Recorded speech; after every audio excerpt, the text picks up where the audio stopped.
As you may know, this year marks the 25th anniversary of our speakers program.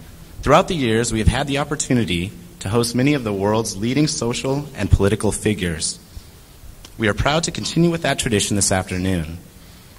As always, for the question and answer session, there are microphones on both sides of the auditorium to ask questions.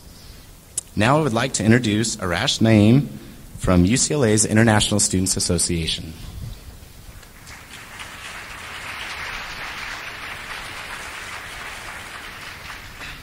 On behalf of the International Students Association, I'd like to welcome you all to the special event that we're having today.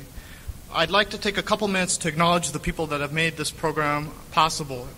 I'd like to acknowledge All Saints Episcopal Church in Pasadena, the University Religious Conference, the Center for Student Programming, ASUCLA, the Office of International Students and Scholars, and the Student Affairs Division of UCLA under Vice Chancellor Winston Dobie.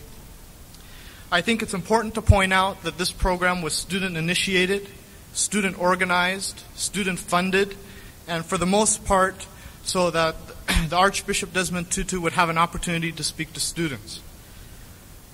For an event of this magnitude and the fact that students are organizing it, I think that a lot of cooperation has taken place to be able to bring this event on campus.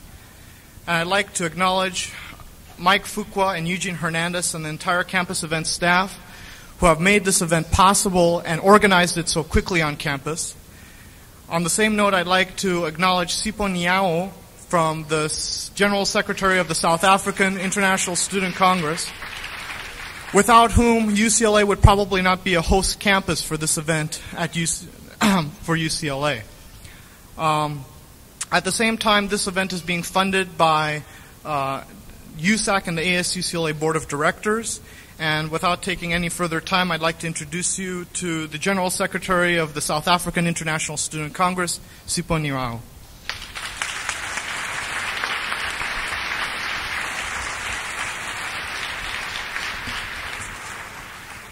Thank you. The South African International Students Congress, representing the aspirations of South African students in North America, with the intention of enhancing and promoting their educational skills and their levels for the sole aim of returning to South Africa and working for the future of a truly united, democratic, and free South Africa. We believe that the doors of learning and culture should be open to all, as our embodied in the People's Document, the Freedom Charter. We in SciSCO, based at the University of California in Los Angeles, an internationally recognized institution with a diverse cultural population, strongly believe in the spirit of internationalism that binds together the struggling people and the oppressed people of the world in general. It is this spirit that we not only remember the thousands of our people that have died and sacrificed for genuine freedom, but also the brave and courageous peoples of the Palestine who just this week have seen some of their compatriots butchered. In the same spirit, we remember Tiananmen Square, the brave students of San Salvador and South Korea today. We believe that this type of consciousness in our policy is not only a quality of good scholarship, but a genuine concern and compassion for humanity. We welcome the opportunity that we South African students have been invited here today to introduce Vice Chancellor of Student Affairs, Winston Dobie, who will introduce our main speaker for today, Archbishop Desmond Tutu, our comrade. Thank you.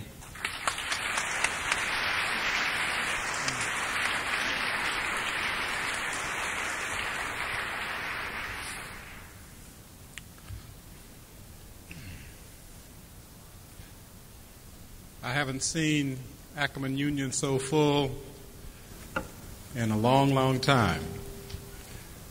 I'm extremely pleased and honored on behalf of Chancellor Young and the entire UCLA community to welcome Archbishop Desmond Tutu back to our campus. Archbishop Tutu's fame, his stature, really merits a single sentence introduction. But I would probably be remiss if I didn't give you an opportunity to get to know a bit of the person.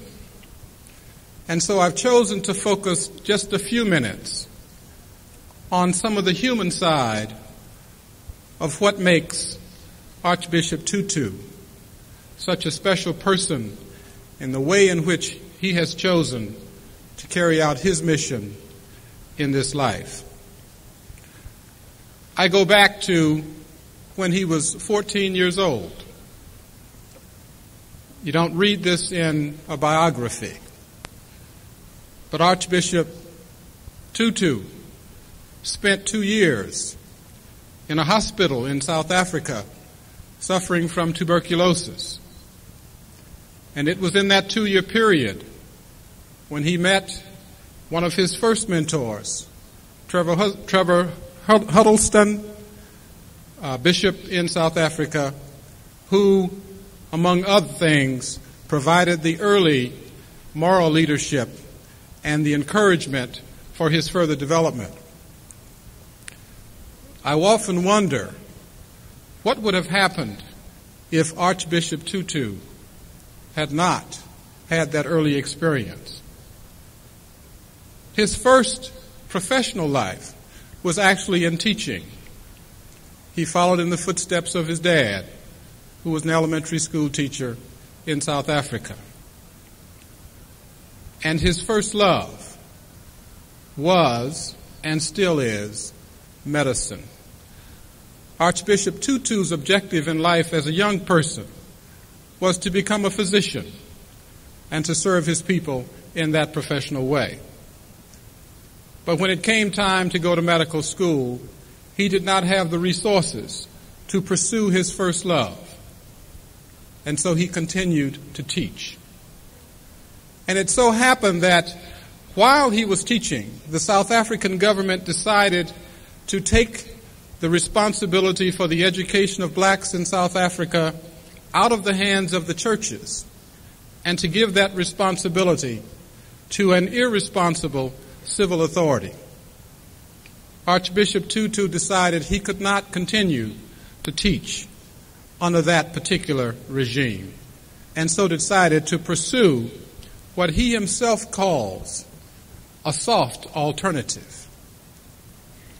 Archbishop Tutu decided to pursue the ministry.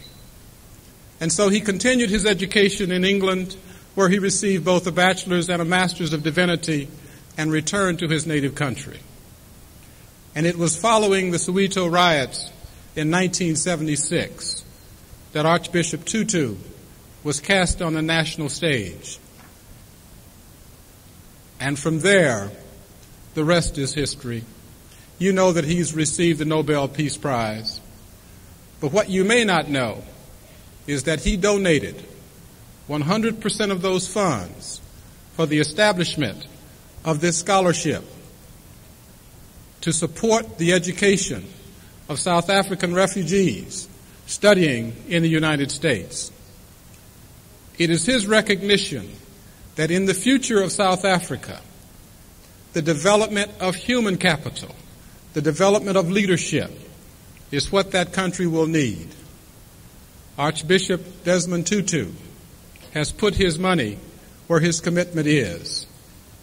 And it is his hope that through his travels to the United States, that he will secure the kind of support that this scholarship warrants.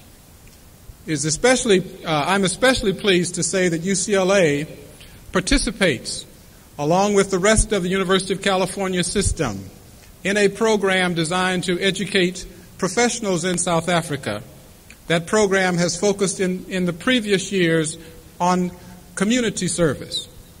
But it is clear recognition now that the next level of need is national service. Without further ado, it is my real distinguished pleasure to introduce to you Archbishop Desmond Tutu.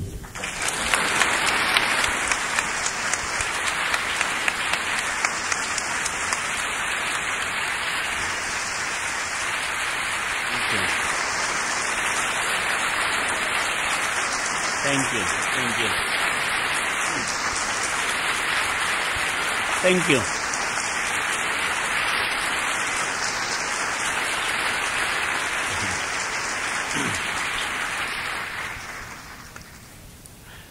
Dear friends, thank you very much.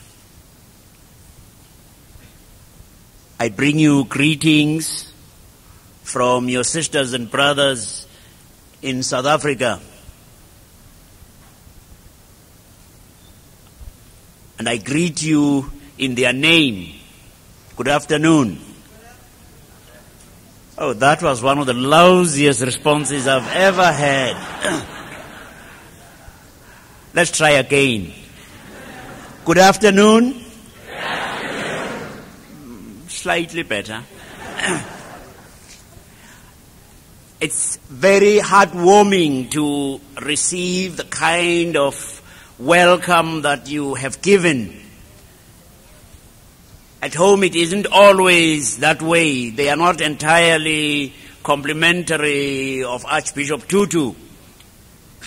One of the stories they tell is of how when Archbishop Tutu died, he went to heaven where he thought he should be going, and St. Peter told him, sorry, you have to go down to the warmer place. And I proceeded to the warmer place.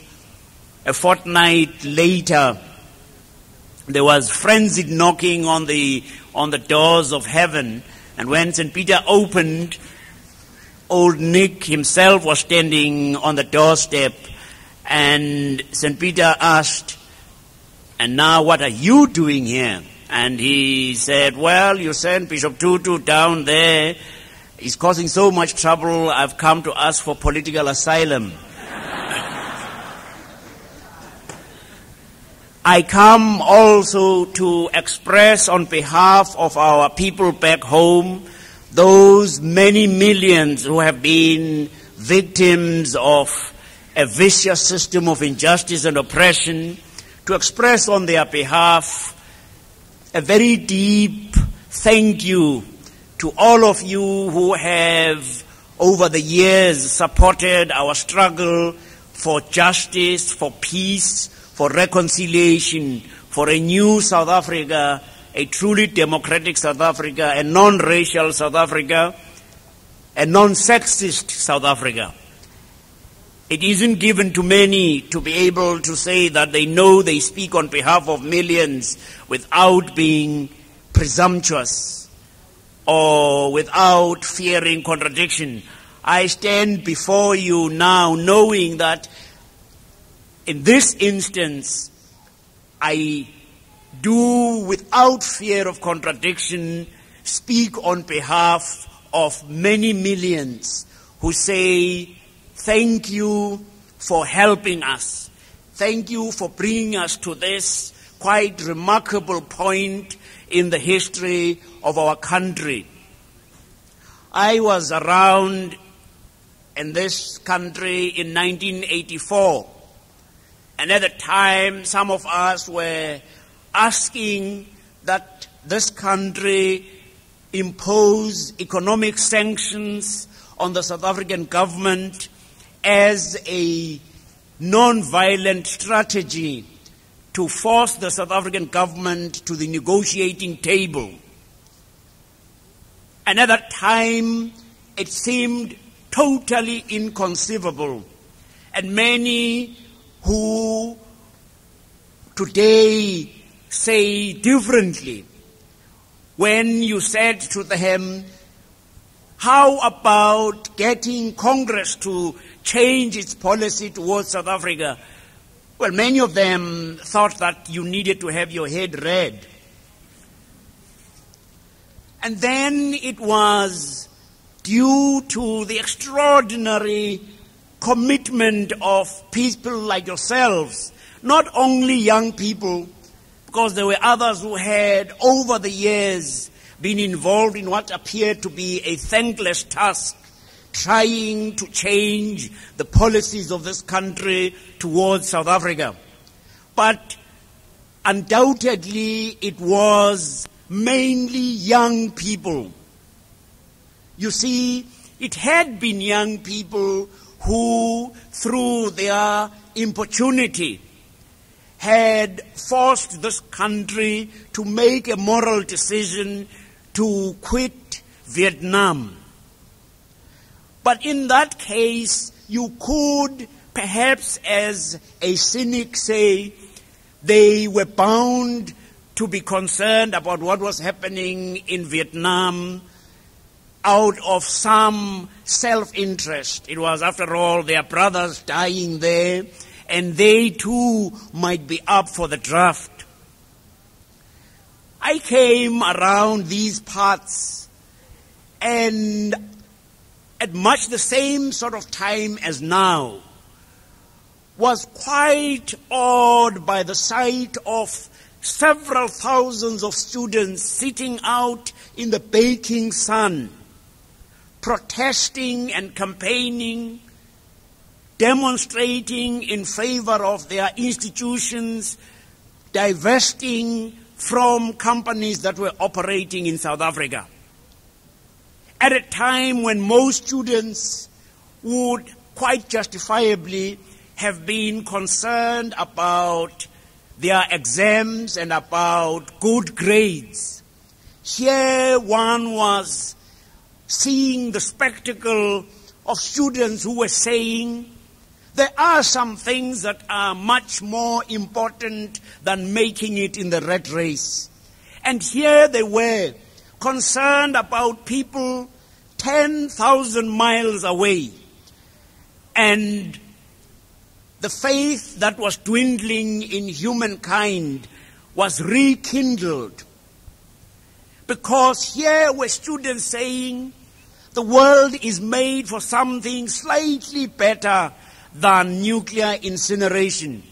The world is made for something better than being involved in the rat race. And I want to say thank you, for you helped to change the moral climate of this country to the extent that something totally inconceivable happened. That this country was able, through the pressure of public opinion, to get Congress not only to pass the anti-apartheid legislation on sanctions, but indeed to be able to muster enough support to have a presidential veto override. So that today this country is one amongst those which have applied sanctions, which have helped to move us to the point we have reached. And so I want to pay to you and to several others, such as yourselves, a very, very warm tribute. I would like to be giving you an ovation. I can't, without seeming to be peculiar, do it all by myself. So I would ask you to join me in giving a warm ovation to yourselves and to the many, many others who have helped to do what I have just been describing. Please join me.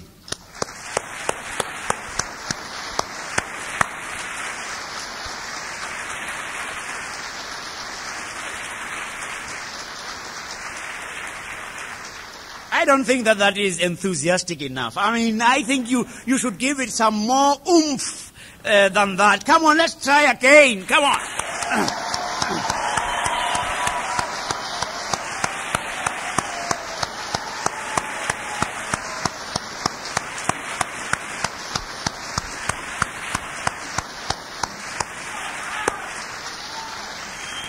That is a great deal better. Because, dear friends, we are living in stirring times. Who would have thought that we would be witnessing people march in Berlin and the Berlin Wall be breached? Who would have thought that we would be seeing freedom breaking out in so many unlikely places? In Romania, in Poland, in Czechoslovakia, in the Soviet Union, in Chile. And then to have, on February the 2nd, the State President of South Africa make an epoch-making speech in which he would announce the unbanning of the ANC and the PAC and all of those organizations that had, over the several decades, been restricted in the way in which South Africa had restricted them. And on February the 11th, that extraordinary phenomenon when the world and his wife sat glued to their television sets, all of them watching a remarkable event. A prisoner walking out of prison. A black prisoner walking out of prison. And as he did so, the whole world erupting in celebration because Nelson Mandela had become free. Remarkable events.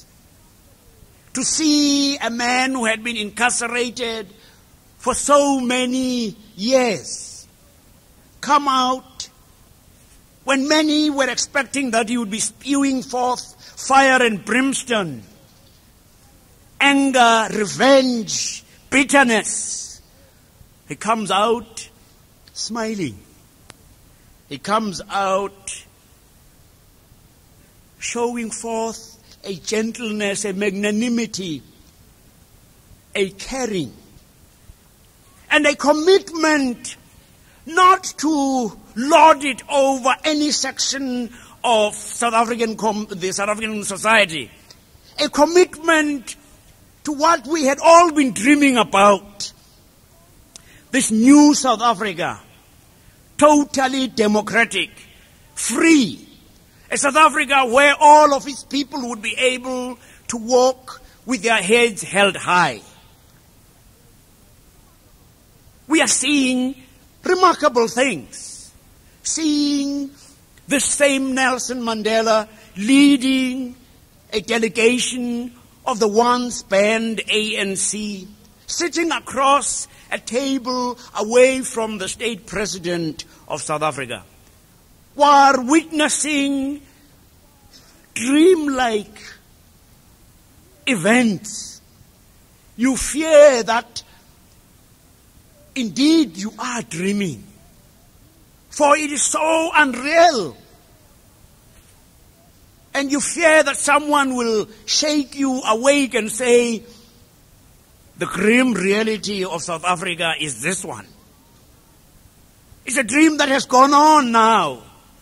And you have been an important part in bringing about that dream. You have said that people are made for freedom. People are made for freedom freely. That you cannot forever repress people. Wasn't it a heartwarming, something that sent thrills down your spine when you looked at that student who kept standing in the way of tanks in Beijing, speaking about this extraordinary courage that is willing to suffer and pay the highest possible price for this thing, freedom. And so we are seeing the remarkable events in our country where something that we were dreaming about, something for which so many have been striving and campaigning and demonstrating. Something that seemed to lie somewhere in the distant future. We are seeing it as something that is graspable. We're seeing freedom for all South Africans as something that we can now take on. And you have been a part of the forces that have brought us to this point. I have no doubt at all, my dear friends, that had it not been for your campaigning, had it not been for your commitment to our struggle, had it not been for the imposition of economic sanctions on the South African government, we would not be where we are today. South Africa did not move out of Angola where it was fighting because they underwent a Damascus experience of conversion. It was because they could no longer afford it. It was because of the economic pressure of sanctions. It is because of sanctions that today Namibia is free and independent. You have heard sometimes people say, oh, no. Don't apply sanctions. They hurt blacks. Thank you. I must say, I did not know that there were so many altruists in the world. Newborn philanthropists who have, through investing in South Africa, benefited through bloated dividends that have come about because of cheap labor. Who provided that cheap labor if it was not these blacks for whom you have this newfound sympathy? I haven't heard any of those who are now so concerned about black suffering utter even a squeak against all that has happened to our people until this point. And I am amazed. Here in this country, you apply sanctions at the drop of a hat on places like Nicaragua and Panama. I haven't heard anyone engage in these extraordinary intellectual contortions, arguing about whether sanctions are effective or whether they hurt people. All I know is that Namibia would not have been free today, Namibia would not be independent today had it not been for sanctions. I know that Nelson Mandela and others would not be free today had it not been for sanctions. And I know too that we would not now be facing the real prospect of negotiations to end the vicious system of apartheid had it not been for sanctions. And if you worry about sanctions hurting us, I would say worry more about apartheid. Worry more that the problem is not sanctions, dear friends. The problem is apartheid. Get rid of apartheid and there won't be any reason to have sanctions. And when apartheid ends, then sanctions will end. And I have said, when apartheid has ended, I won't only call for the lifting of sanctions. I will come round here and say to you, lift sanctions and please come with all your massive dollars, invest in our country.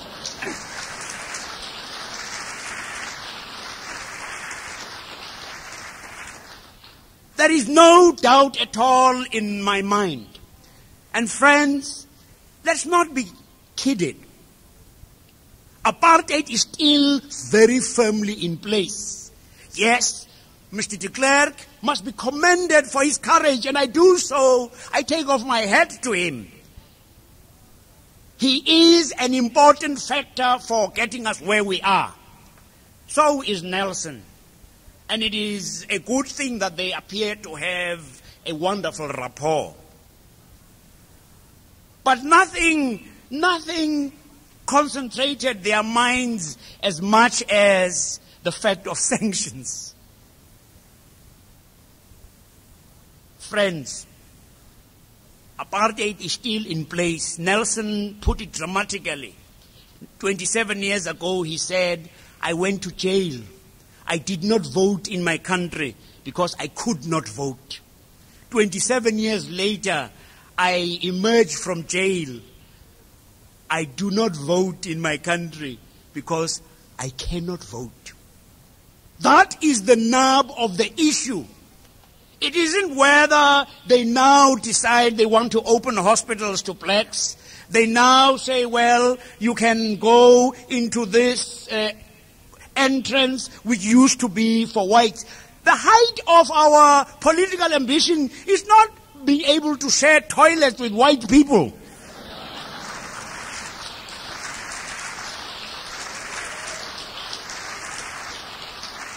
What we want is not to be given crumbs of... somebody decides, well, now let's give them a few crumbs now and again. No. We want to be sitting at that table deciding the menu together. We don't want crumbs of comfort that are thrown at us.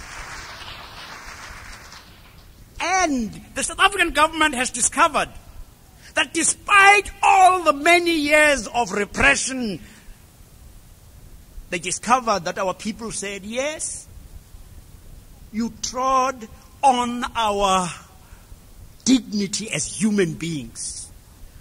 You rubbed our noses in the dust, and you thought that we were going to emerge as docile zombies. And then last year, our people showed them through the Defiance campaign, when we said, we are going to defy unjust, immoral laws, because an unjust law does not oblige obedience. They discovered then that they had not knocked the stuffing out of us. We couldn't walk on beaches last year. The South African government discovered, they are not unsmart. Although, sometimes you have wondered whether they aren't. They tell the story of a character called Van der Merwe, who is not over-endowed with brightness, who says he's upset that the Russians and the United States are getting all the kudos for their space program. So he announces that South Africa is going to launch a spacecraft to the sun, no less. And when people are aghast and say to him, Padagman Jong, Van der Merwe, before it gets to the sun, it will be burned to cinders. He said, you don't think we are so stupid in South Africa. We are going to launch it at night.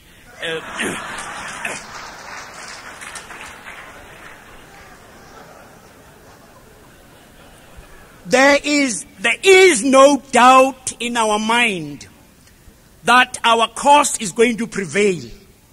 We do not say we are debating still whether we are going to be free or not. We are going to be free. South Africa is going to be free. A freedom for all our white fellow compatriots. You investing too much money and time and energy seeking to protect your separate little freedoms, and you find you have little time left over to enjoy them. You are not going to be free until we are all free.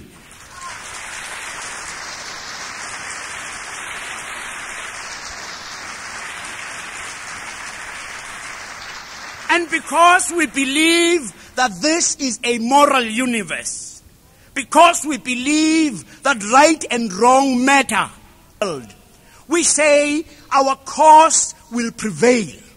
Our cause, for we do not seek to dominate or oppress anyone. We are saying that we want to enter into the world, saying to white people, please, will you give us our freedom? Unalienable. Our freedom is God-given. Say to you, friends, you who have such an important partnership with us and with all who love justice and freedom and peace, we say we are going to be free. Black and white together. We know that the only way we will be able to survive is together. Black and white together. The only way we can be human dehumanizes the oppressor and also. We say we can be human only together, black and white. And we say, here is this glorious vista. The day is dawning now, friends, when black and white will be able to hold hands together, to stride forth into this glorious future. The future that is opening up for all of us in one of the greatest countries the world has known. We have a great country. It has got some of God's best people around. It's going to become one of the greatest countries in the world. God's own country, with apologies to America. And we say, as you have been helping us, continue to do so. Maintain the pressure, the moral pressure of seeking to see justice being done in every part of the world. Scourges the world has known. Help us.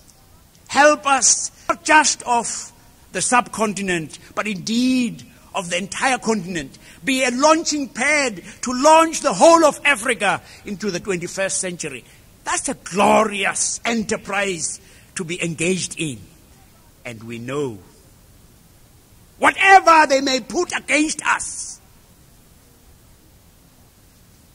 victory is assured.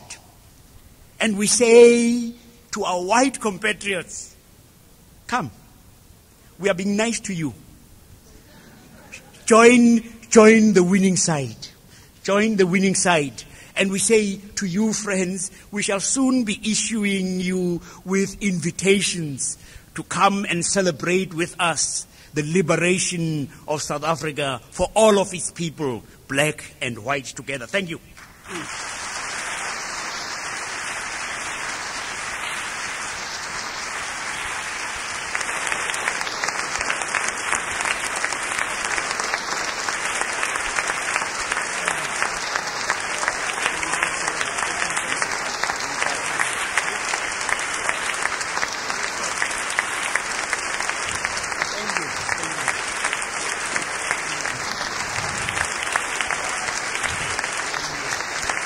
At this time, we have time for 4 questions.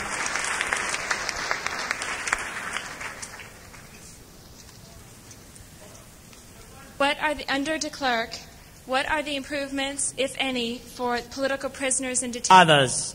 Others. But there has been a discussion to see that there is a general amnesty that is free to be able to participate in the discussions.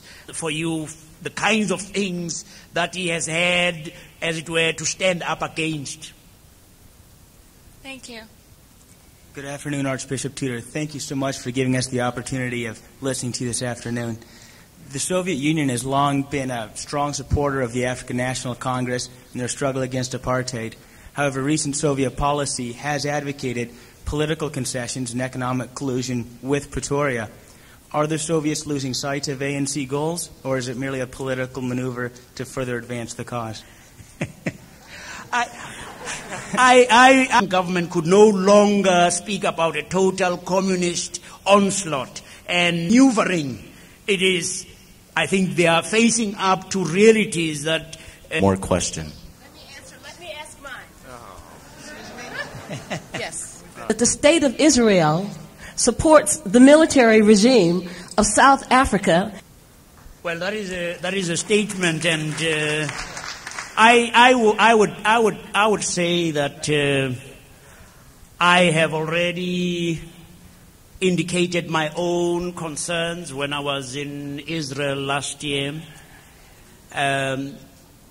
My own concern, and I have indicated our deep distress, just as black South Africans, on the whole matter of that particular collaboration. I have also made it quite clear there have been very many there who in relation, there is no question at all that Israel has, we have called on Israel to hear the genuine cries in Israel. I appreciate you, I honor you, and I'm glad that you said that. Only can Western Europeans be part of the Jewish religion, but also the original people, the first world people, are also part of the Jewish religion. And I welcome you to the United States of America, and our people need to wake up. Thank you. Please join me in thanking Archbishop Tutu. Thank you. Thank you. He's a great friend.